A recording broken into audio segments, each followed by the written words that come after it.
주 예수 그리스도의 은혜가 여러분과 함께 하시기를 바랍니다. 이제 우리 다 같이 자리에서 일어나셔서 주현절 후 셋째 주일 예배를 하나님께 드리시겠습니다.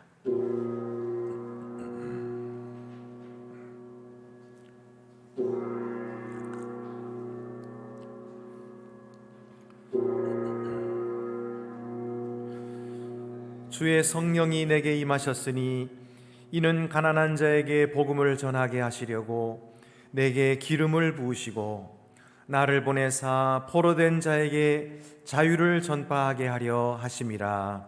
아멘.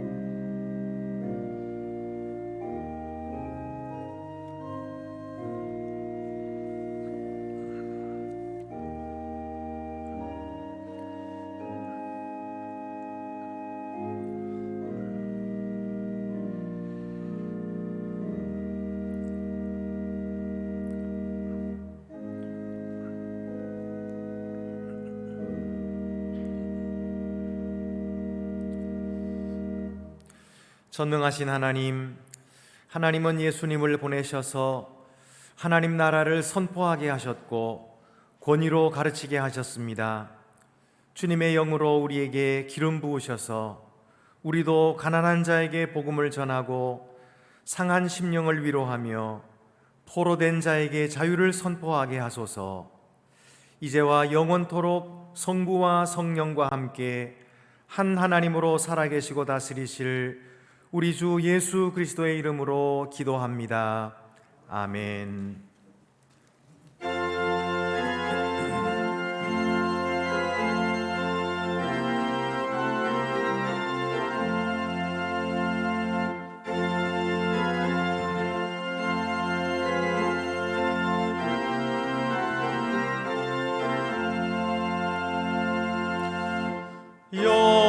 영광스러운 주를 보라. 고난받은 그 모습 승리하고 오실 때에 만민 경배하리라. 왕의 왕이 되신 주께 멸류관을 드리세. 왕의 왕이 되신 주께 멸류관을 드리세. 보좌 위에 계신 주께 멸류관을 드리세. 천군 천사 노리 높여 주를 찬송하도다.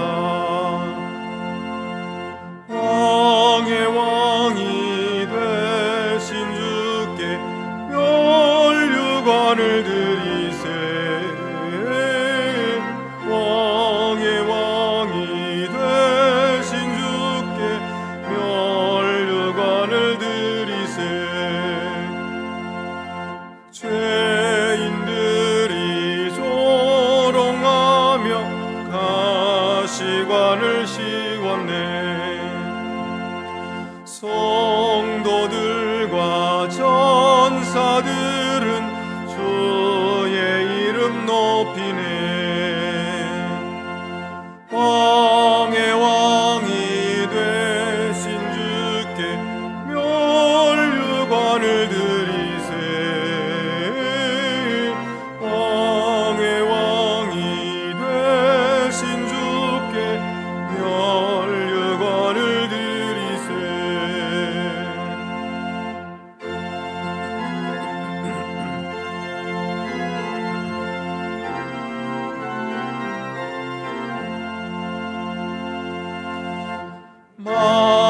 만민들의 찬송 소리 하늘로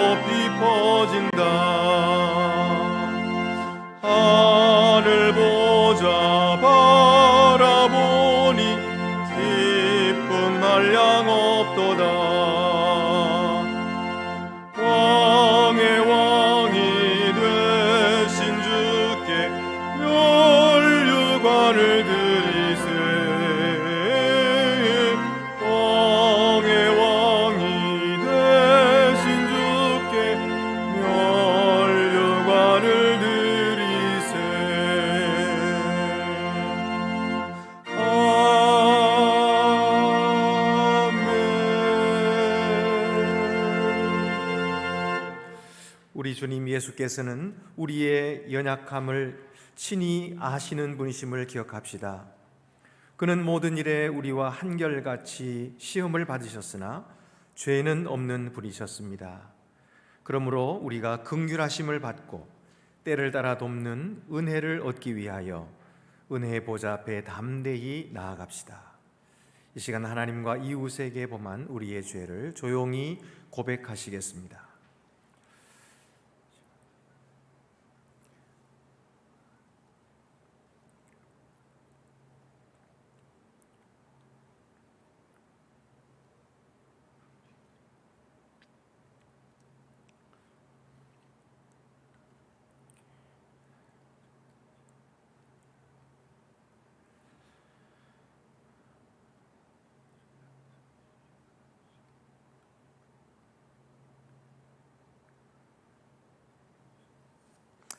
다 같이 고백의 기도를 드리시겠습니다.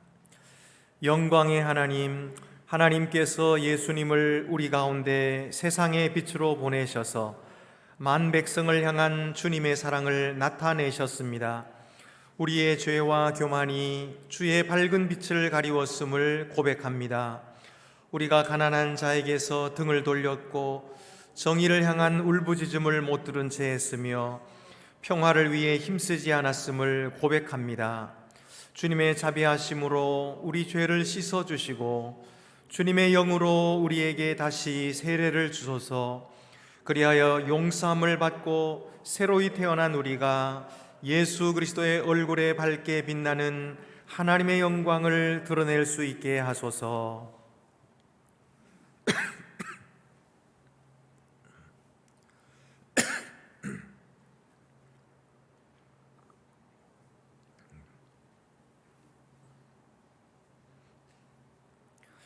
복된 소식을 들으십시오. 미쁘다 모든 사람이 받을 만한 이 말이여, 그리스도 예수께서 죄인을 구원하시려고 세상에 임하셨도다.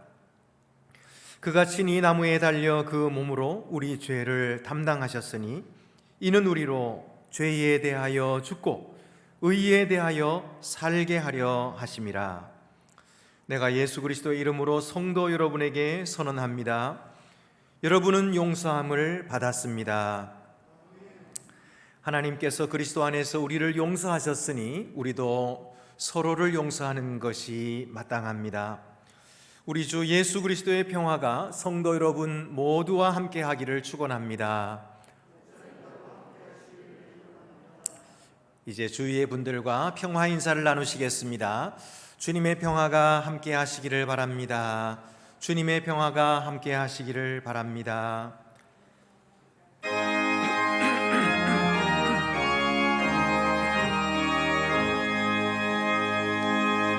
만복의 근원 하나님, 온 백성 찬송 드리고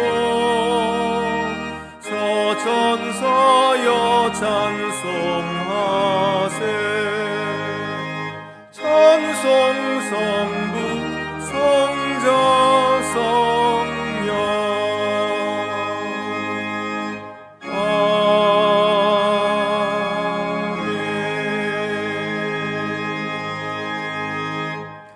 모두 자리에 앉으시겠습니다.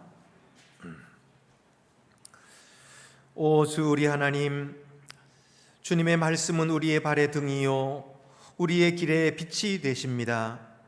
우리에게 믿음과 사랑 안에서 주님의 진리를 받을 수 있는 은혜를 주셔서 우리가 주님의 뜻에 순종하게 하시고 언제나 주님의 영광을 위해 살게 하소서. 우리 구주 예수 그리스도의 이름으로 기도합니다. 아멘.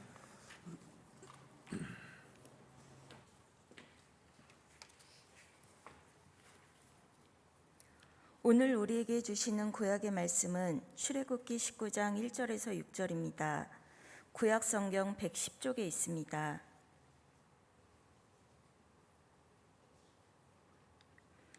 성령께서 교회에게 주시는 말씀을 들으십시오. 이스라엘 자손이 애굽 땅을 떠난 지 3개월이 되던 날 그들이 시내 광야에 이르니라. 그들이 르비딤을 떠나 신의 광야에 이르러 그 광야에 장막을 치되 이스라엘이 거기 산 앞에 장막을 치니라. 모세가 하나님 앞에 올라가니 여호와께서 산에서 그를 불러 말씀하시되 너는 이같이 야고보 집에 말하고 이스라엘 자손들에게 말하라. 내가 애굽 사람에게 어떻게 행하였음과 내가 어떻게 독수리 날개로 너희를 업어 내게로 인도하였음을 너희가 보았느니라. 세계가 다 내게 속하였나니 너희가 내 말을 잘 듣고 내 언약을 지키면 너희는 모든 민족 중에서 내 소유가 되겠고 너희가 내게 대하여 제사장 나라가 되며 거룩한 백성이 되리라. 너는 이 말을 이스라엘 자손에게 전할지니라. 주님이 주시는 말씀입니다.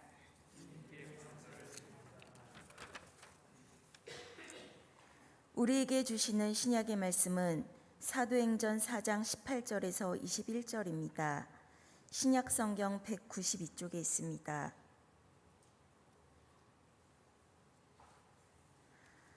그들을 불러 경고하여 도무지 예수의 이름으로 말하지도 말고 가르치지도 말라 하니 베드로와 요한이 대답하여 이르되 하나님 앞에서 너희의 말을 듣는 것이 하나님의 말씀을 듣는 것보다 옳은가 판단하라. 우리는 보고 들은 것을 말하지 아니할 수 없다 하니 관리들이 백성들 때문에 그들을 어떻게 처벌할지 방법을 찾지 못하고 다시 위협하여 놓아주었으니 이는 모든 사람이 그 된 일을 보고 하나님께 영광을 돌림이라. 주님이 주시는 말씀입니다.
우리에게 주시는 복음서 말씀은 누가복음 6장 27절에서 34절입니다.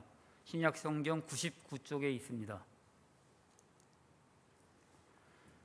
그러나 너희 듣는 자에게 내가 이르노니 너희 원수를 사랑하며 너희를 미워하는 자를 선대하며 너희를 저주하는 자를 위하여 축복하며 너희를 모욕하는 자를 위하여 기도하라. 너희 이 뺨을 치는 자에게 젖뺨도 돌려대며 네 겉옷을 빼앗는 자에게 속옷도 거절하지 말라. 내게 구하는 자에게 주며 네 것을 가져가는 자에게 다시 달라 하지 말며 남에게 대접을 받고자 하는 대로 너희도 남을 대접하라. 너희가 만일 너희를 사랑하는 자만을 사랑하면 칭찬받을 것이 무엇이냐? 죄인들도 사랑하는 자는 사랑하느니라. 너희가 만일 선대하는 자만을 선대하면 칭찬받을 것이 무엇이냐? 죄인들도 이렇게 하느니라. 너희가 받기를 바라고 사람들에게 구워주면 칭찬받을 것이 무엇이냐? 죄인들도 그만큼 받고자 하여 죄인에게 구워주느니라. 주님이 주시는 말씀입니다.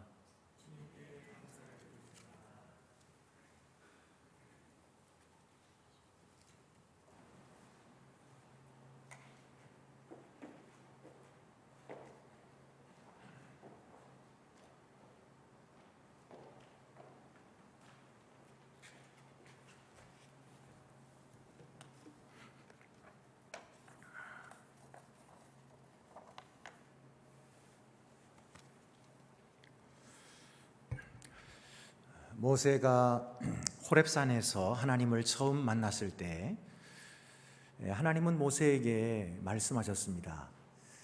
네가 바로에게 가서 전하라. 내 백성을 보내라. 그리하면 그들이 내게 제사하리라. 그렇게 전하라고 했습니다. 그리고 모세에게 약속하시기를 너희가 이 산에서 나를 예배할 것이다. 그렇게 약속을 하셨거든요. 그런데 그 약속이 이제 이루어졌습니다.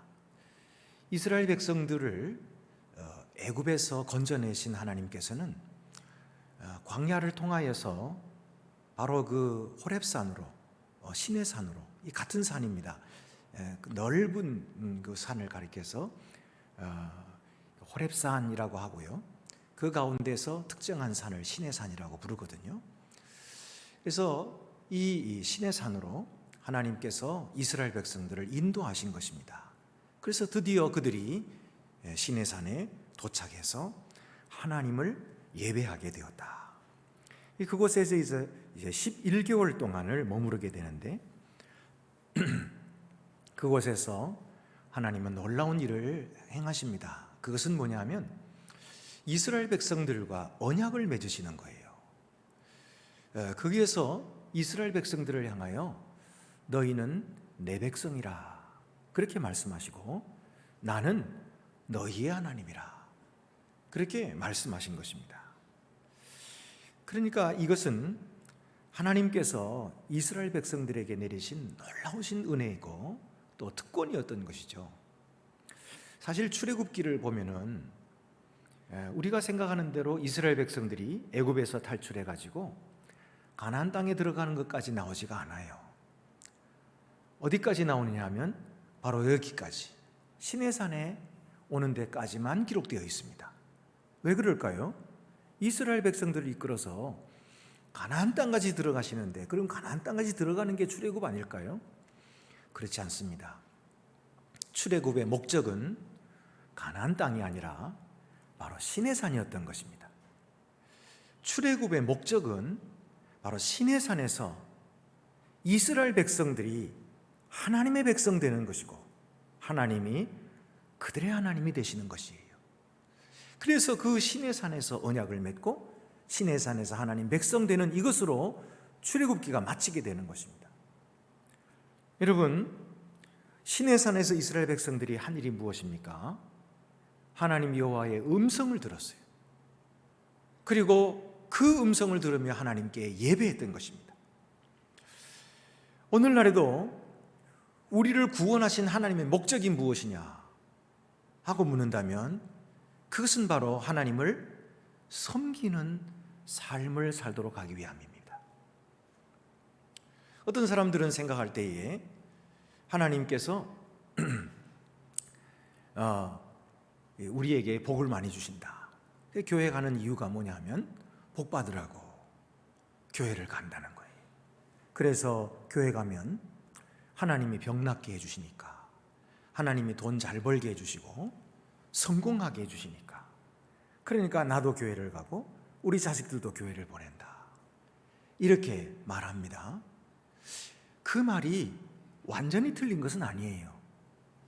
왜냐하면 하나님은 분명히 병도 고쳐주시고 또 돈도 벌게 하시기 때문이에요. 그러나 그것이 하나님이 우리를 구원하신 목적이 아닙니다. 하나님이 우리를 구원하신 목적은 하나님의 음성을 듣고 하나님을 예배하는 바로 그 하나님 섬기는 삶을 살도록 하기 위해서 우리를 불러주셨고 우리를 구원하셨다는 사실입니다. 예수님 당시에도 이렇게 잘못 이해하는 사람들이 많이 있었습니다. 예수님께서 보리떡 5개와 물고기 2마리를 가지고 5,000명을 먹이시는 기적을 행하셨죠. 그때 그 떡을 먹은 사람들이 깜짝 놀라서 이는 하나님이 약속하신 메시아다. 그리고는 많은 사람이 예수님을 따라다녔어요.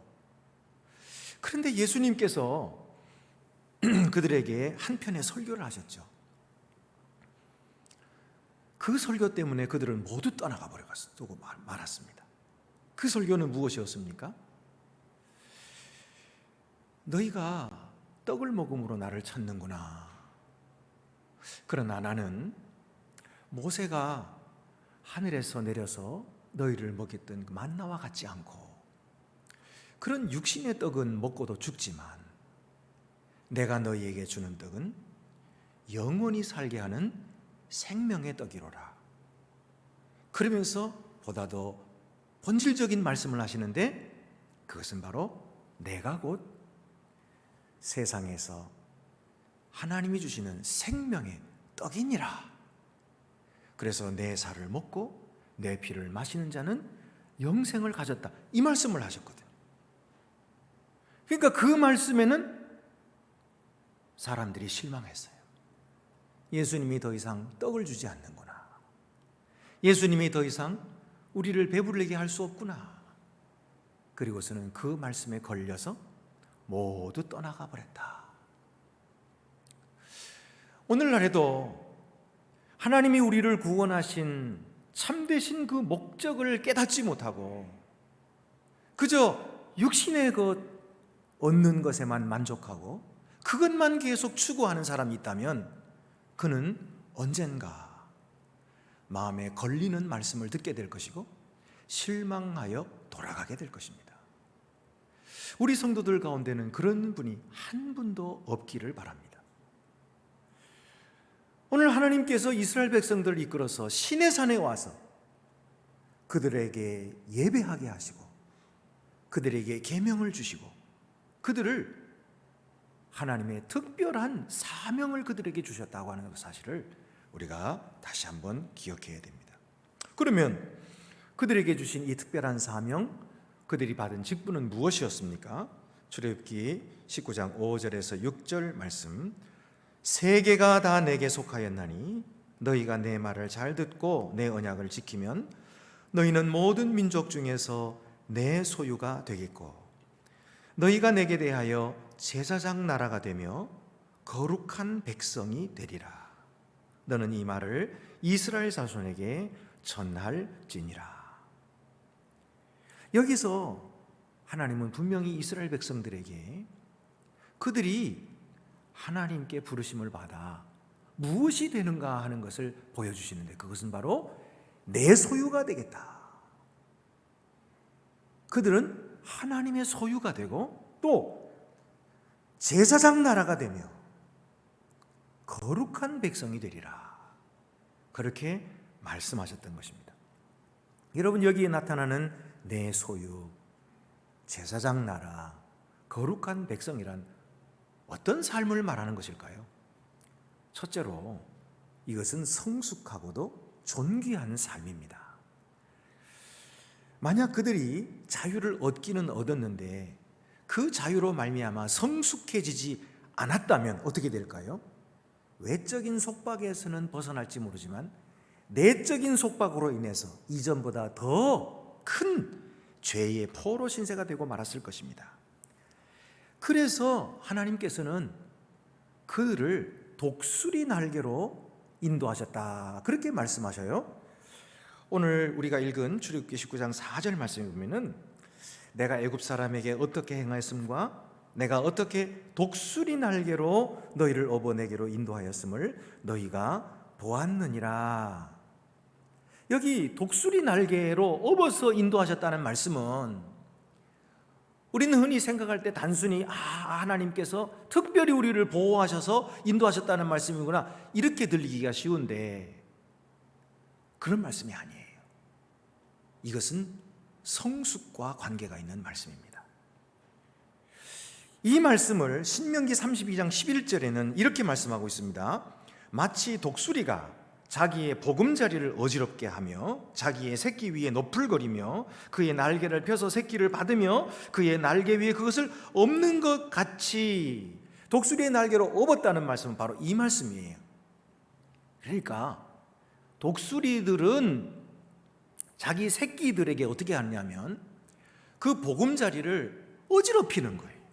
독수리 새끼들은 그 독수리의 이 보금자리에서, 이 새 둥지에서, 거기서 어미가 갖다 주는 이 벌레들을 그걸 먹으면서 자라고 있는 거예요. 거기가 제일 안전한 거예요. 그래서 늘 거기 있기를 원하는 거예요. 그런데 어미는 그렇게 하지 않는다는 거예요. 어미는 그 독수리의 둥지가 이 절벽 위에 언제나 이렇게 짓는다고 해요. 이 절벽 위에 있는 그 독수리들의 이 보금자리를 막 어지럽히고 그 위에 막 너풀거리는 거예요. 그래가지고 그 새끼들을 밀어서 떨어뜨리는 것입니다. 새끼들은 죽는다고 막 소리를 지르 깨끗거리고 그러고 안 떨어지려고 애를 쓰지만 결국은 떨어지고 마는 거예요. 밀쳐내니까. 그러면 이 독수리 어미가 새끼들을 죽이려고 하는 것입니까? 그게 아니에요. 독수리로 하여금 나는 법을 가르쳐 주는 거예요. 처음엔 이 새끼들이 막 떨어지느라고 죽는다고 막 발버둥을 칩니다. 그냥 떨어지면 죽지요. 그래서 독수리가 재빨리 내려가서 그들을 등에다 엎는 것입니다. 날개로 엎어서 다시 올라와요. 그래서 좀 있다가는 또 너풀거리고 어지럽게 해서 또 떨어뜨리는 거예요. 그러는 사이에 이 새끼들의 날개에 힘이 돋는 것입니다.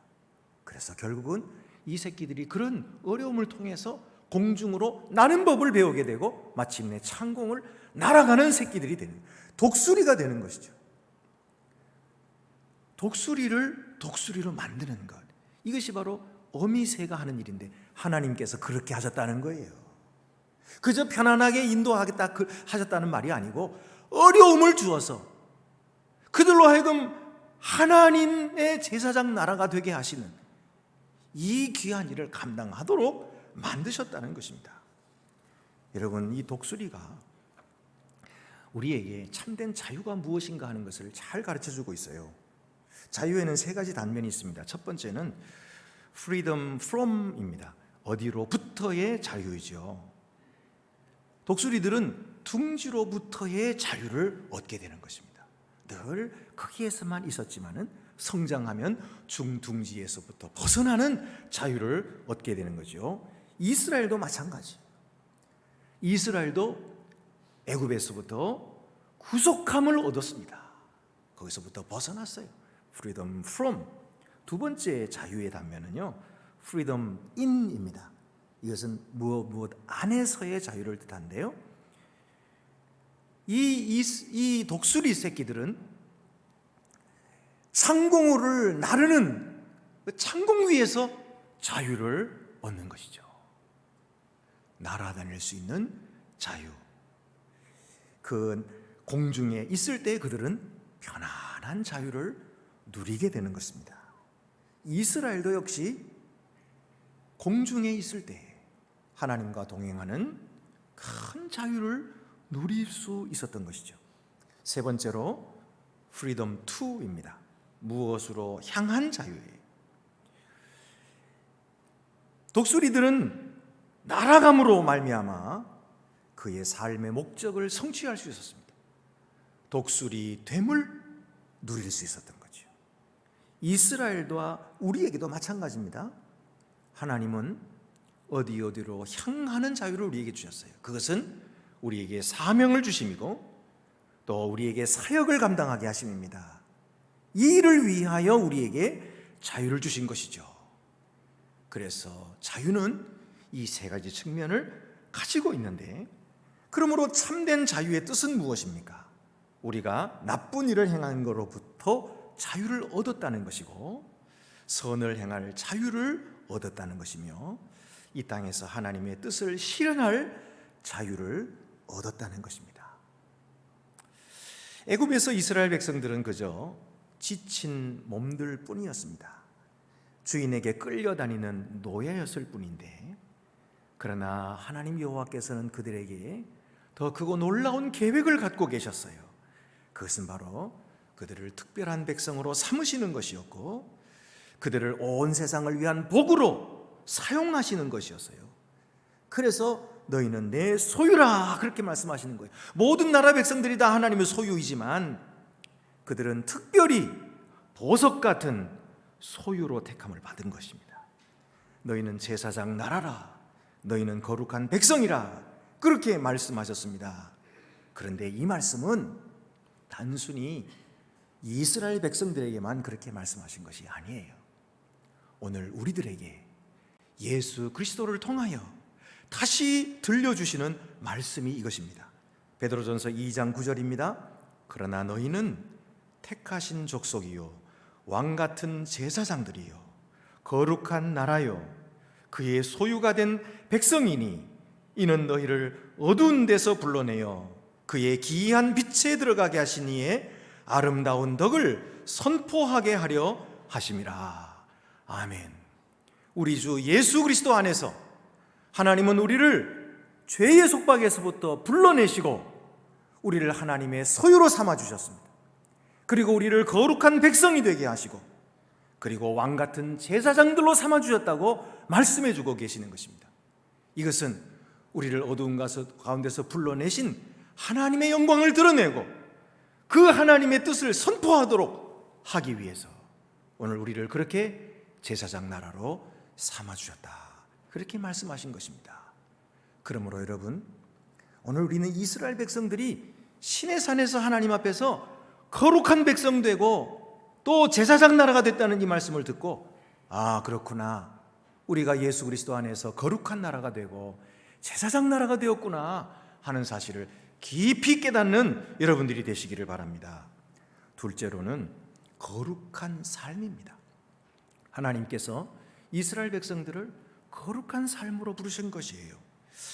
그들이 거룩한 삶으로 부르심을 받았다는 사실은 오늘 본문에서 하나님을 만나기 위해 준비하는 이스라엘에게서 세 가지 상징으로 나타나고 있습니다. 첫째는 그들이 옷을 바꿔 입었다 하는 것입니다. 10절 말씀에 여호와께서 모세에게 이르시되 너는 백성에게로 가서 오늘과 내일 그들을 성결하게 하며 그들에게 옷을 빨게 하고 목욕을 시키고 옷을 빨아서 새 옷을 입으라 하는 것이, 왜 그렇게 합니까?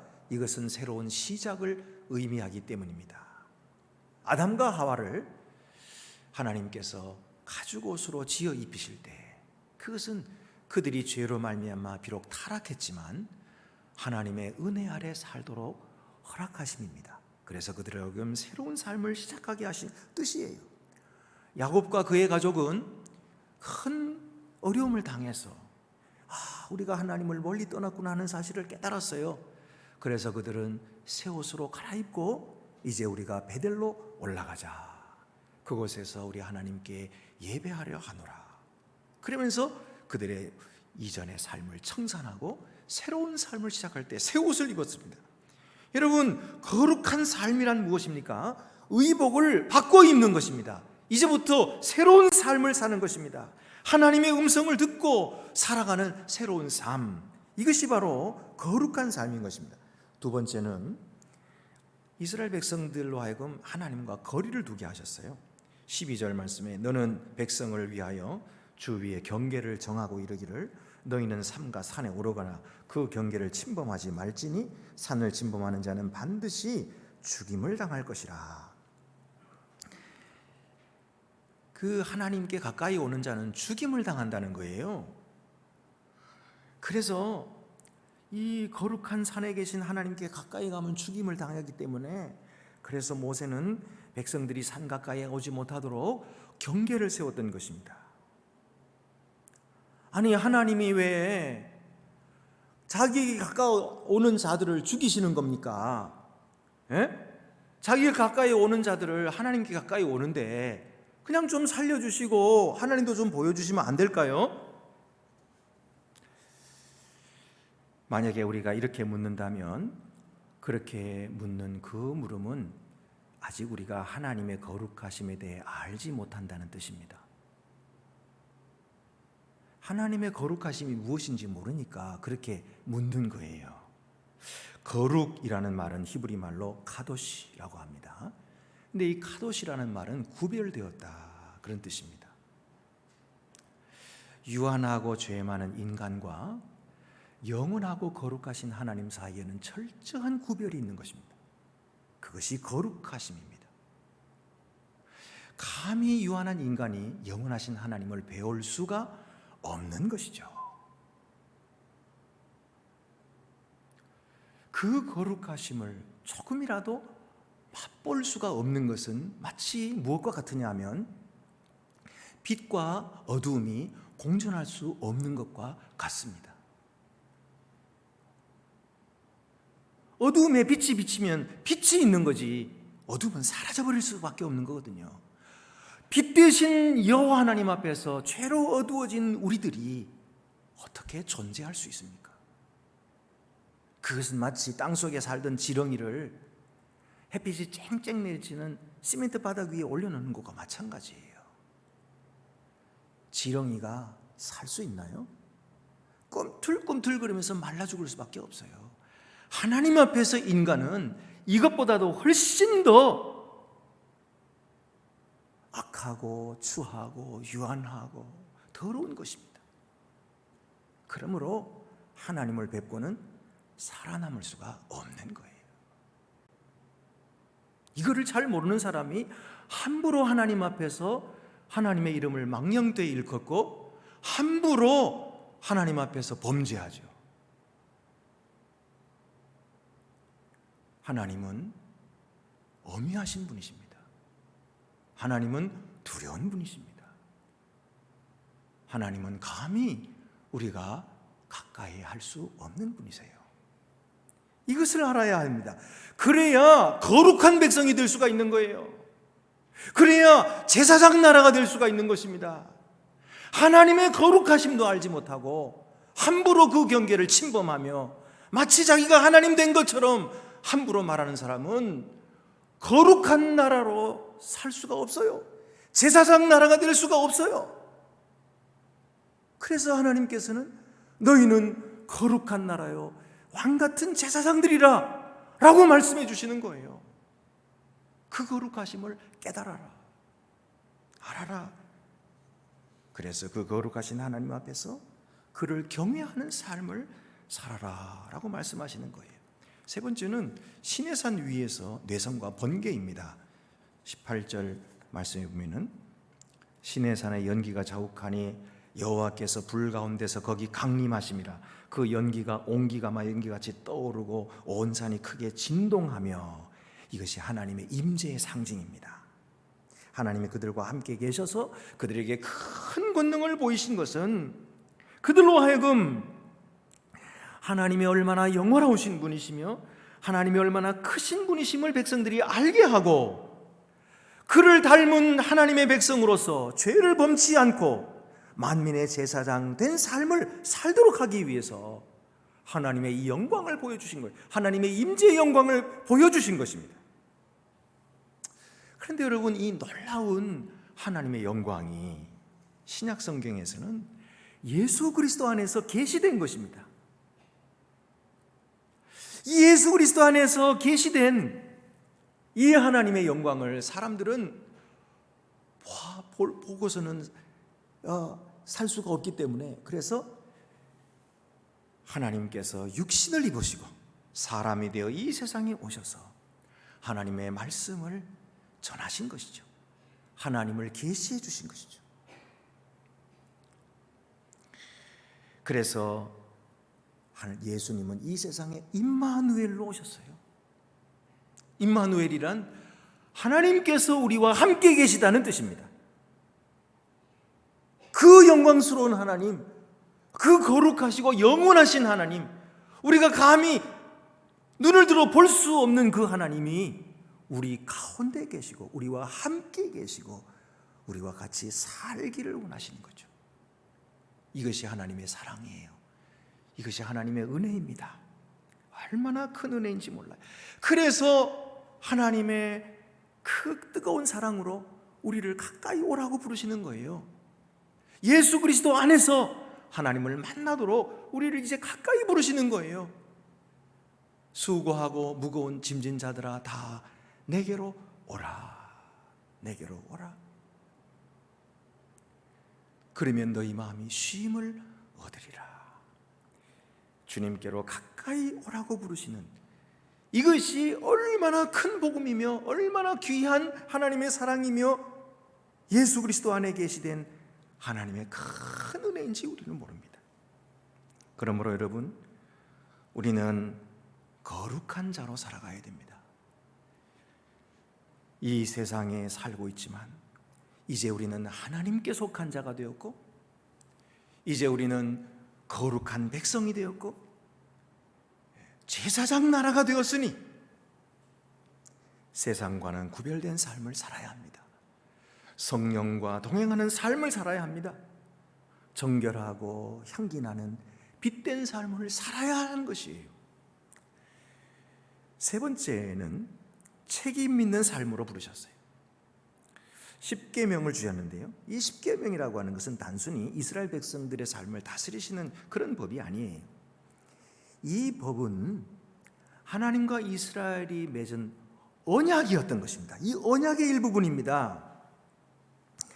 그래서 하나님께서 너희는 내 백성이다, 나는 너희 하나님이다, 그렇게 말씀하시면서 이 계명을 주시는 거예요. 이 계명을 잘 지킴으로써 너희는 계속해서 내 백성답게 살게 될 거야. 이 계명을 잘 지키면 그때에 내가 너희의 하나님인 줄을 알게 될 거야. 그래서 이 계명을 주신 거예요. 근데 여러분, 이 법이라고 하는 것은 그래서 이 율법을 지킬 때만 하나님이 약속하신 가나안 땅도 그들의 소유가 되고 그들이 누릴 수가 있었던 거예요. 만약에 이 법을 거역하고 율법을 버리고 불순종하면 가나안 땅도 황폐하게 되고 하나님은 그들로 인하여 슬퍼하시게 될 것이고 그들은 그 땅에서 쫓겨나게 될 거예요. 그래서 이 법은 언약의 일부분이라는 거예요. 자, 그런데 이 법은 유대인이나 헬라인이나 구원의 방편으로 주신 것이 아닙니다. 왜냐하면 법은 아무리 잘 지켜도 그것으로 구원받지 못하거든요. 아무리 잘 지킨다 해도 그렇게 잘 지킨 것으로 생명을 얻지 못합니다. 왜냐하면 법은 그냥 당연히 지킨 것이지 법을 잘 지킨다고 상 주지 않기 때문에 그래요. 우리가 날마다 신호등 잘 지키지만은 신호등 잘 지키는 법을 잘 지켰다고 상 받습니까? 아니에요. 그건 당연히 지키는 거예요.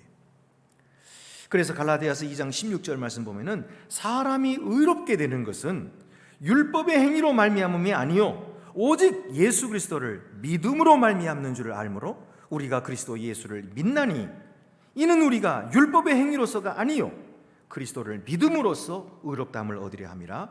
율법의 행위로서는 의롭다함을 얻을 육체가 없느니라. 율법의 행위로 가지고는 하나님 앞에서 의롭다함을 얻을 육체가 없다는 것입니다. 이 율법을 잘 지킨다고 해서 구원받는 것이 아니라는 것은 선행에 대한 보상으로 구원이 주어지는 것이 아니라는 거예요. 오직 구원은 믿음으로 하나님의 은혜로 우리에게 주는 선물인 것이지 우리가 착한 일 많이 해가지고 따내는 것이 아니라는 것입니다. 그러므로 우리는 구원을 위하여 오직 주 예수 그리스도를 믿을 때에 하나님의 은혜의 선물을 받게 되는, 구원의 선물을 받게 되는 거예요. 그래서 우리가 잘 아는 에베소서 2장 8절 9절에 너희는 그 은혜에 의하여 믿음으로 말미암아 구원을 받았나니 이것은 너희에게서 난 것이 아니요 하나님의 선물이라. 행위에서 난 것이 아니니 이는 누구든지 자랑하지 못하게 하려 함이라. 그렇다면 법을 왜 주셨습니까? 법을 주신 목적이 무엇입니까? 법을 잘 지킨다고 해도 구원받는 것도 아니고 법을 잘 지킨다고 해서 생명을 얻는 것도 아닌데 법을 그럼 왜 주셨습니까? 여러분, 하나님이 우리에게 법을 주신 이유는 우리가 죄를 깨닫고 예수 그리스도께로 나오도록 하기 위함입니다.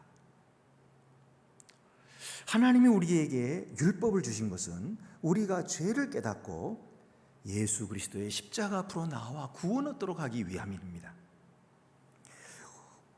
우리의 죄를 보여주시기 위해서 율법을 주신 거예요. 우리가 주장하고 우리가 쌓으려고 하는 자기 의를 발가벗기셔서 오직 하나님의 은혜만을 사모하고 부르짖어 구하도록 하기 위함입니다. 우리는 하나님 앞에서 남들보다 잘 보이기를 원해요. 하나님이 내가 착한 일을 해서, 내가 봉사 많이 해서, 내가 기도 많이 해서 그래서 나를 인정해 주시기를 바라지요. 그래서 하나님 주신 말씀들을 얼마나 열심히 지켰는지를 하나님께 보여드리고 싶어하고 그리고 칭찬받기를 원합니다. 하나님이 못 보신다는 말씀도 아니고 칭찬 안 하신다는 말씀도 아니에요. 하나님은 다 보고 계세요. 그런 일 칭찬하십니다. 그러나 그렇다고 해서 우리가 그런 것으로 점수를 따서 이제 하나님의 축복도 그 점수로 따내고 기도의 응답도 그 점수로 받아낼 수 있으리라고 생각해서는 안 됩니다. 그것이 얼마나 어리석은 생각인지 모릅니다. 나의 행위로 인정받으려고 하는 그것이 아무리 멋지다고 해도 율법 앞에 비추어 보면 우리의 그 행위가 얼마나 불완전한가, 그리고 그 저의가 얼마나 더러운가, 그 동기가 얼마나 불순한가 하는 사실을 알 수밖에 없는 거예요. 그래서 율법을 주신 거예요. 그래서 그것을 깨닫고 오 주여, 나에게는 아무 소망이 없습니다. 오직 나의 소망은 주 예수뿐이십니다. 그리고 주님 앞에 나오도록 하기 위해서 율법을 주신 것입니다. 그러므로 법은 우리 자신에게 어떤 희망도 없음을 깨닫게 하고 십자가 앞으로 나아가게 합니다. 십자가에서 우리를 사랑하셔서 자기 몸을 버려 죽으신 예수께 은혜와 자비를 구할 때만 하늘로부터 오는 용서와 구원을 받게 됩니다. 생명과 평화를 누리게 되는 것입니다. 그리하여 하나님은 그의 아들을 믿는 자 모두에게 그의 영을 한량없이 부어주시는 것입니다. 그래서 그의 영으로 말미암아 하나님의 뜻에 순종할 수도 있게 하시고 율법의 의를 성취하게 해주시는 것입니다. 호주 시드니의 어떤 교도소에 수감된 한 죄수가 탈옥을 꿈꿨답니다. 그래서 가만 보니까 빵을 싣고 오는 이 트럭이 항상 같은 시간에 들어오는 거예요. 그래서 잘 기회를 봤다가 그 차에 올라탔습니다. 근데 그 차는 꽉 닫혀가지고 숨쉬기도 갑갑하고 먼지 투성이가 되고, 그러다 꾹 참았어요. 이제 나가기만 하면은 나는 자유를 얻었다. 그래서 차가 나갔습니다. 그래서 이제 자유를 얻었다고 문을 딱 열었더니 다음 교도소 안에 자기가 들어가 있더라는 거예요. 그러니까 이게 교도소 순회하면서 다, 그래서 곧바로 붙들렸대요. 그래가지고 다시 수감이 됐다고 합니다. 여러분, 자유를 향한 인간의 노력은 참 가상하지요. 그러나 참 자유를 인간은 얻을 수가 없는 것입니다. 또 다른 속박이 기다리고 있을 뿐입니다. 그러나 우리 주 예수 그리스도는 우리에게 참된 자유를 주셨습니다. 영원한 자유, 완전한 구원을 주신 것입니다. 그 자유는 성숙하고 존귀한 자가 되는 자유이며 거룩한 제사장 나라가 되는 사명이며 그리고 주와 함께 계명을 항상 듣고 예배하는 자유인 것입니다. 오늘도 이 귀한 자유를 주신 하나님께 감사하며 영광을 돌리는 그런 제사장 나라가 다 되시기를 간절히 바랍니다. 기도드리시겠습니다. 은혜로우신 아버지 하나님, 우리들은 죄 아래 묶여서 신음하고 있었던 죄의 노예들이었습니다. 그러나 하나님의 크신 사랑은 예수 그리스도 안에서 우리에게 참된 자유를 주시고 오직 믿음으로 의롭다함을 얻게 해주셨습니다. 그리하여서 노예였던 우리를 하나님의 제사장 나라가 되게 해주셨습니다. 아버지 하나님, 이 귀한 뜻을 우리가 깨닫게 하여 주시고 이제 그 제사장 나라로 살아갈 수 있도록 저희들에게 성령으로 충만히 채워 주시옵소서. 우리 주 예수 그리스도의 이름으로 기도드립니다. 아멘. 나는 전능하신 아버지 하나님 천지의 창조주를 믿습니다. 나는 그의 유일하신 아들 우리 주 예수 그리스도를 믿습니다. 그는 성령으로 잉태되어 동정녀 마리아에게서 나시고 본디오 빌라도에게 고난을 받아 십자가에 못 박혀 죽으시고 장사된 지 사흘 만에 죽은 자 가운데서 다시 살아나셨으며 하늘에 오르시어 전능하신 아버지 하나님 우편에 앉아 계시다가 거기로부터 살아있는 자와 죽은 자를 심판하러 오십니다.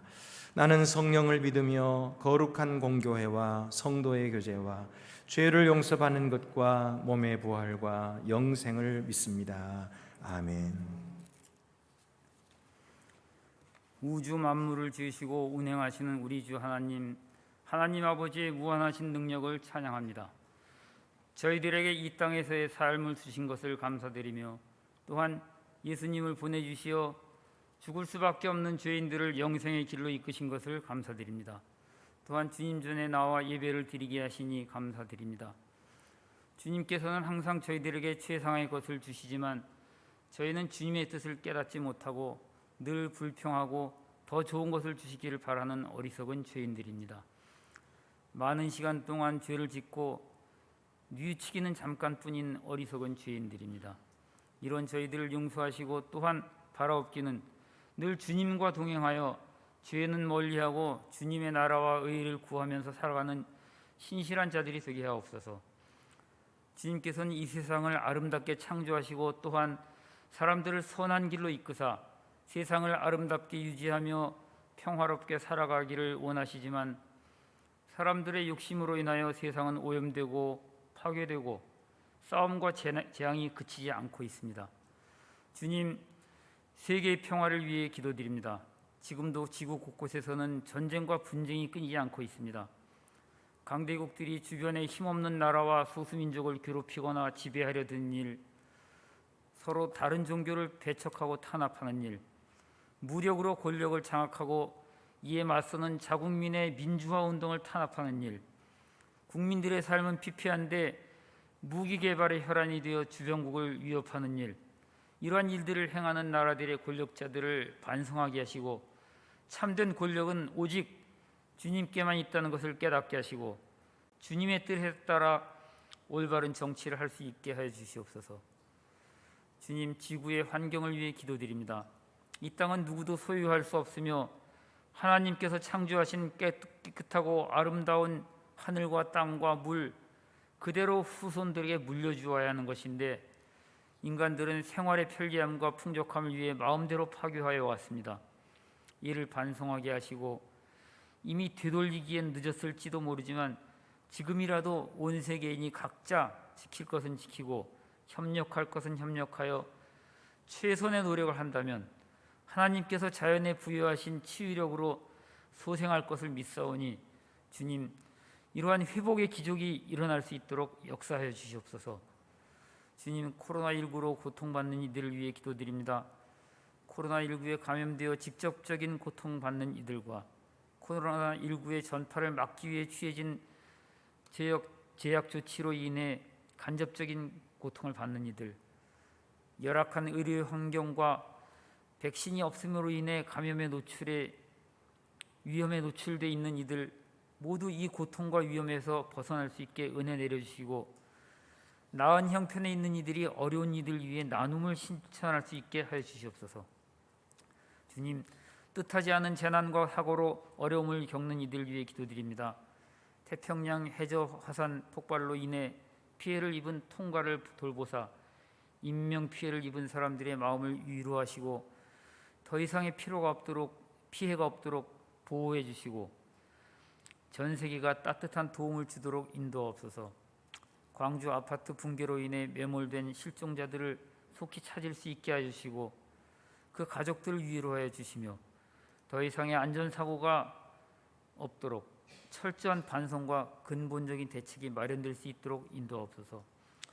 주님, 이 모든 기도가 이루어지기를 간절히 바라오며 오늘의 예배를 통해 주님 홀로 영광 받으시기를 바라오며 예수님의 이름으로 기도드립니다.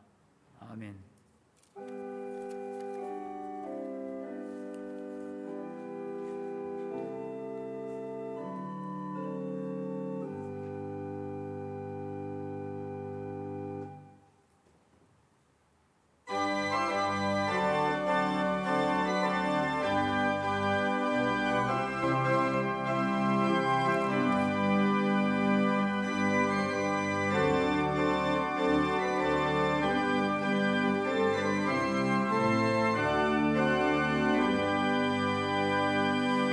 주의 음성을 내가 들으니 사랑한단 말일세.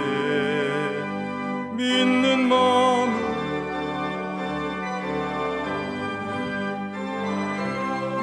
하소서. 내가 매일 십자가 앞에 더 가까이 가오니 구세주의 흘린 법의 피로써 나를 정케 하소서. 주여 넓으신 은혜 베푸사 나를 받아주시고 나의 품은 뜻 주의 뜻같이 되게 하여 주소서. 내가 매일 십자가 앞에 더 가까이 가오니 구세주의 흘린 법의 피로써 나를 정케 하소서. 주의 보좌로 나갈 때에 어찌 아니 기쁠까. 주의 얼굴을 항상 배우니 더욱 친근합니다. 내가 매일 십자가 앞에 더 가까이 가오니 구세주의 흘린 법의 피로써 나를 정케 하소서.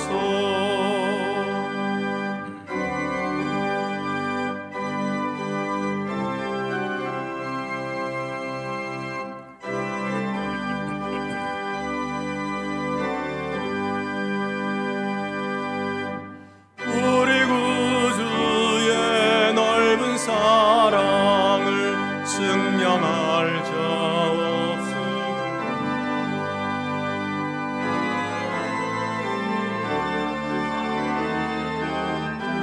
헤아릴 수 없도다. 내가 매일 십자가 앞에 더 가까이 가오니 구세주의 흘린 법의 피로써 나를 정케 하소서.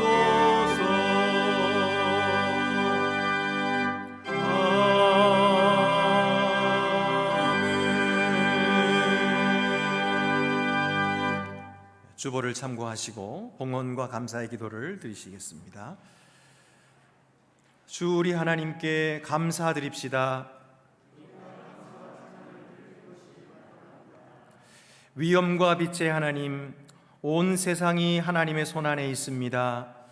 예수 그리스도 안에서 온 백성이 하나님의 영광을 볼 수 있도록 우리가 하나님을 크게 찬양합니다. 예수를 하나님의 아들로 계시하시고 세례받은 우리의 삶을 주장하셔서 우리로 그의 기뻐하는 제자가 되게 하심을 감사드립니다.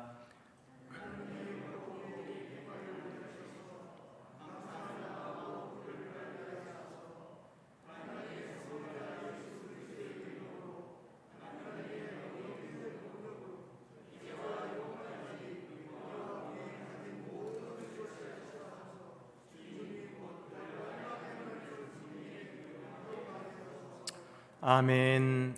하늘에 계신 우리 아버지, 아버지 이름을 거룩하게 하시며 아버지의 나라가 오게 하시며 아버지의 뜻이 하늘에서와 같이 땅에서도 이루어지게 하소서. 오늘 우리에게 일용할 양식을 주시고 우리가 우리에게 잘못한 사람을 용서하여 준 것 같이 우리 죄를 용서하여 주시고 우리를 시험에 빠지지 않게 하시고 악에서 구하소서. 나라와 권능과 영광이 영원히 아버지의 것입니다. 아멘. 모두 자리에 앉으시겠습니다. 이 시간에는 성찬식을 거행하도록 하겠습니다.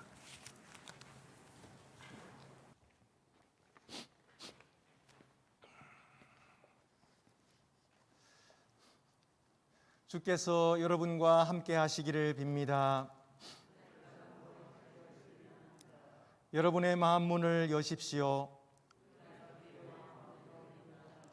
우리 주 하나님께 감사드립시다.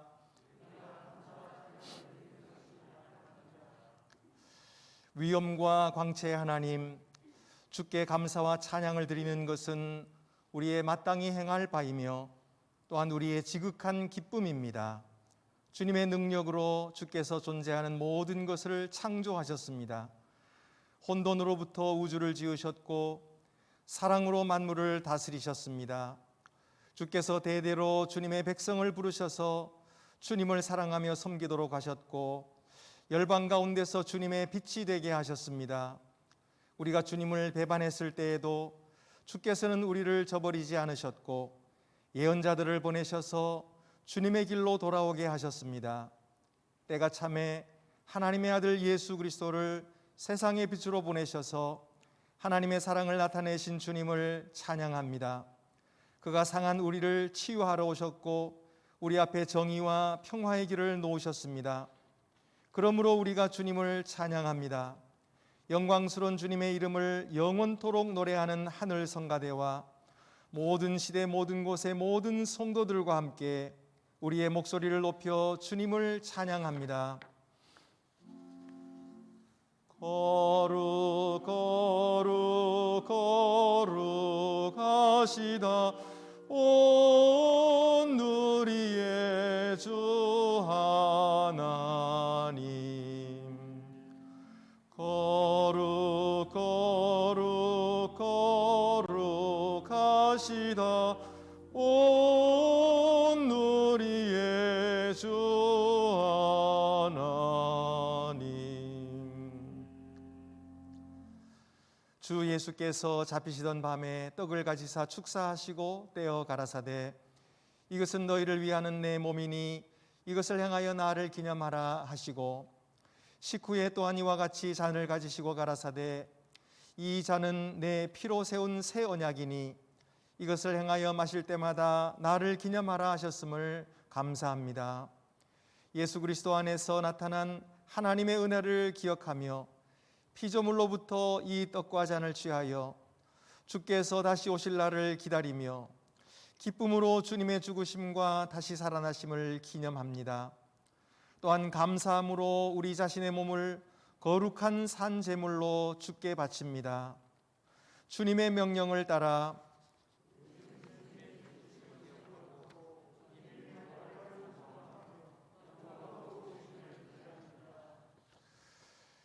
여러분의 떡의 뚜껑을 여시겠습니다.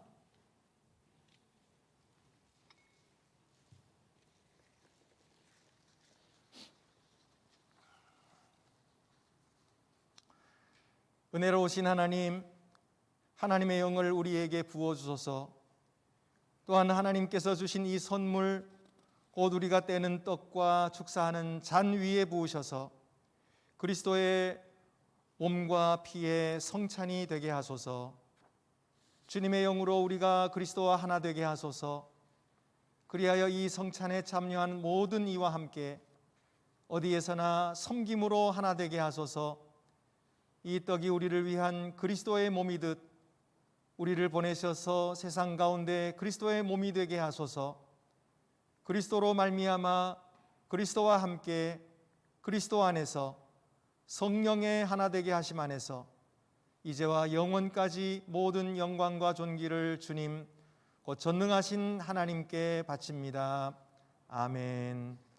떡을 높이 드시겠습니다. 여러분을 위하여 주시는 그리스도의 몸입니다.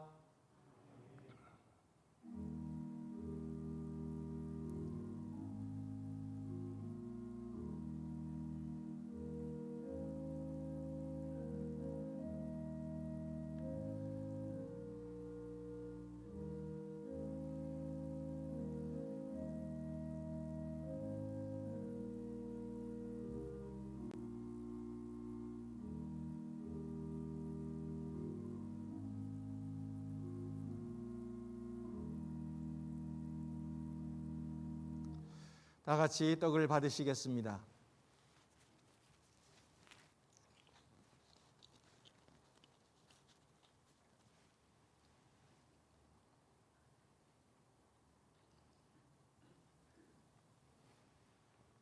이제 잔의 뚜껑을 열고 높이 드시겠습니다.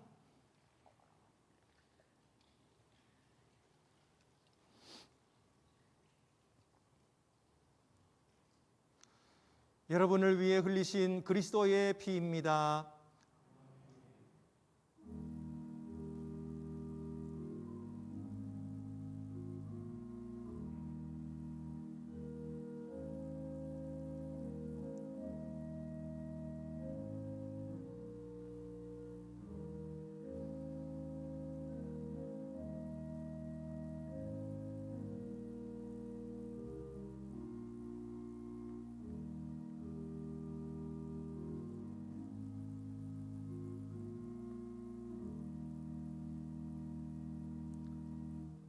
다 같이 잔을 받으시겠습니다.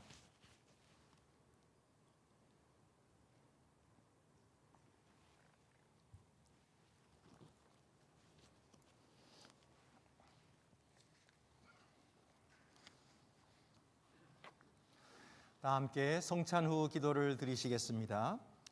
하나님, 임재하시는 그리스도의 광채로 우리 마음을 비추셔서 우리 삶으로 이 지친 세상에서 그리스도의 사랑을 나타내게 하소서.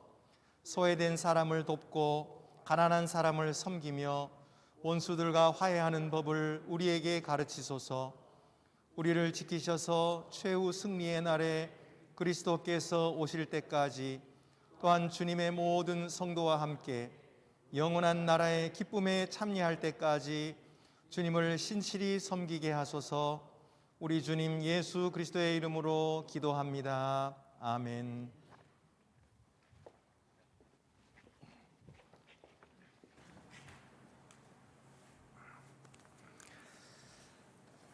교회 소식 알려드립니다. 오는 주일은 종로시찰 연합 재직 수련회가 있습니다.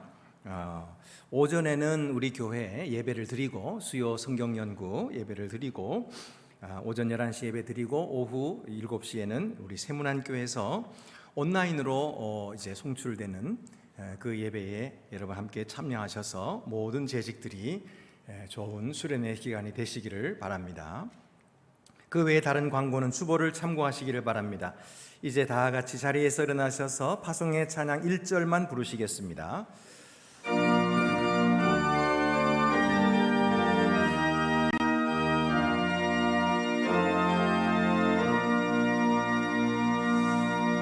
주님의 평화가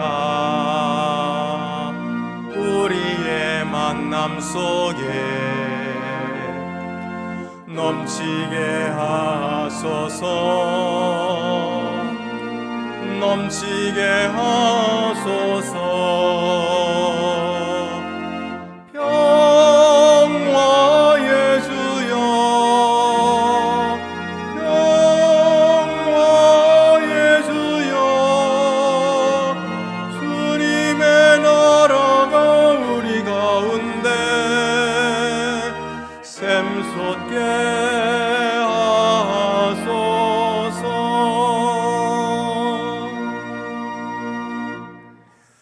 평화 가운데 주님을 사랑하고 섬기기 위해 세상으로 나아가시오.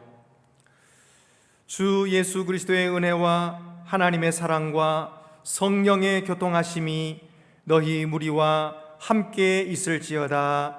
할렐루야. 아멘.